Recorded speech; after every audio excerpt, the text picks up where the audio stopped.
Wow. I just finished reading all of Planet Hulk. Nice. By Greg Pak, I believe. And John Romita Jr. No, Romita Jr. did World War Hulk. World War Hulk. He's one of I met him once. I don't know the other. He used to live in Iowa City.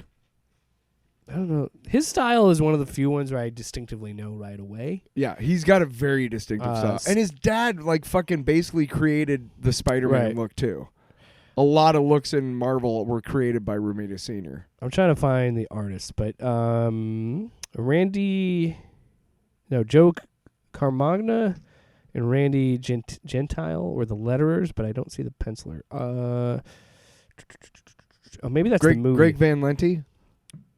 All right, I'm pulling it up now. Anyway, I really like this a lot. Carlos Pagulian, Pagulian, and Aaron Lopresti. Yeah, I didn't realize how epic it was until I read the trade, and it's 14 issues of Hulk, so it's a big storyline. Was it a miniseries or was it a crossover? World War Hulk's, or is it just 14 issues of the Hulk? This is just a giant. It's an arc in his comic. 14-issue prelude to World War Hulk.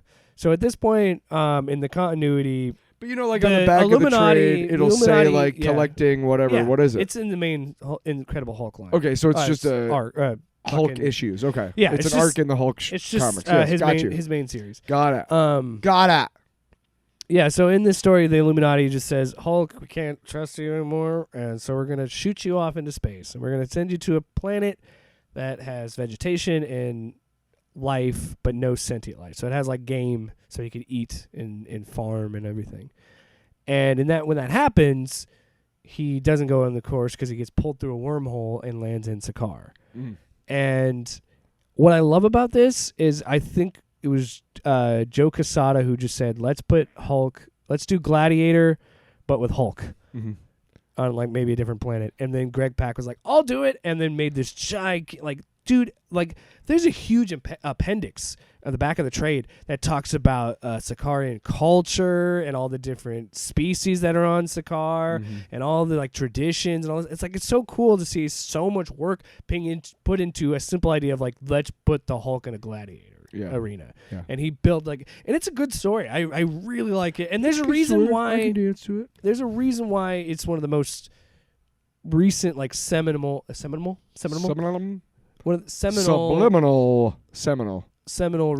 Hulk stories, which is derived from the word semen. Nice. Because you really and it's I think the reason I like it a lot is just like World War Hulk, it's just Hulk most of the time. He changes to Banner like 2 times. But Banner. I thought you said Bear for a second. I'm like, really? That's cool. But there's all, and what's so cool about Sakaar is the wormhole has created all these different species. So you got these like bug people. The Brood is in it. There's a character from the Brood that's in it. Yeah. You see all these different things. Still surprised that Universal never sued the shit out of fucking Marvel for that. Brood? Yeah. Wow. It's totally the xenomorphs. They kind of look like them. The way that they're drawn in this, they look more like insects. They look like more like big wasps.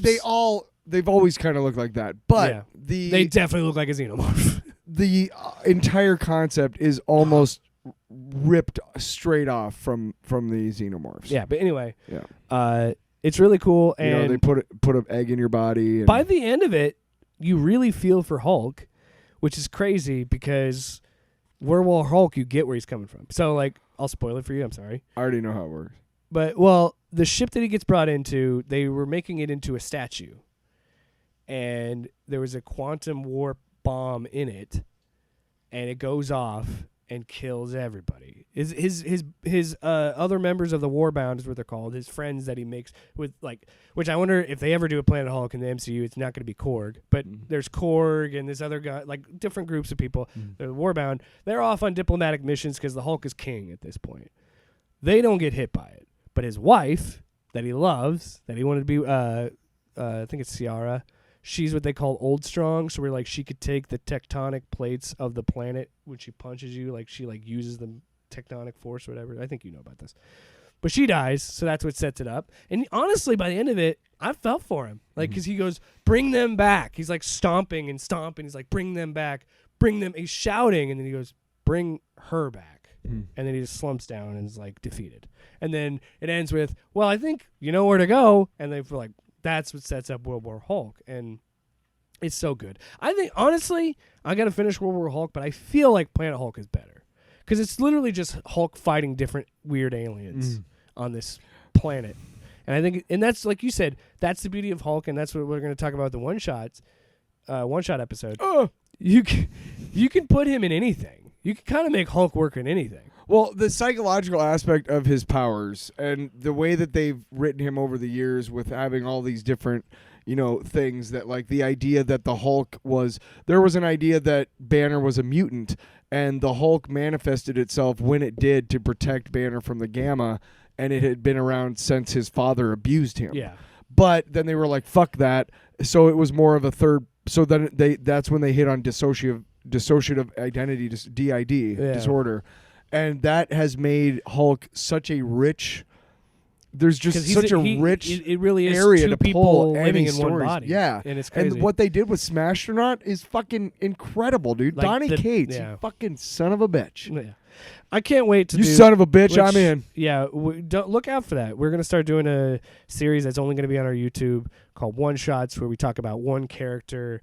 We punch each other in the face. And because you and I came to comics at different times, I think it'd be an interesting dynamic to talk about your favorite Hulk stories, my favorite Hulk stories. I still have a comic book or a Hulk comic book from the 70s. Nice. Yeah, with the UFOs in it. But there's a really good, I'll recommend this because we talked about this. I talk a lot about the Grift Report and exposing people we don't like. Well, I want to talk about a YouTube channel I do like that I would recommend watching that before doing our one shot, because I'm going to use that for references. Okay. It talks about the toxic masculinity of Hulk. Ang Lee's Hulk really is predicated on the cycle of abuse and toxic masculinity. And he does a really well-made video about it and talks about it. And he makes a really sentimental point at the end where he says, as a kid, you think you're Spider-Man or you want to be he's like, I thought I was Spider-Man. Everybody wants to be that. But as I've gotten older, I'm the Hulk. And it hit me in the heart because Hulk just made me feel so. Hulk is arguably probably the most relatable of all of them. So. Oh, Battle Off Topic with Jake and Tyler.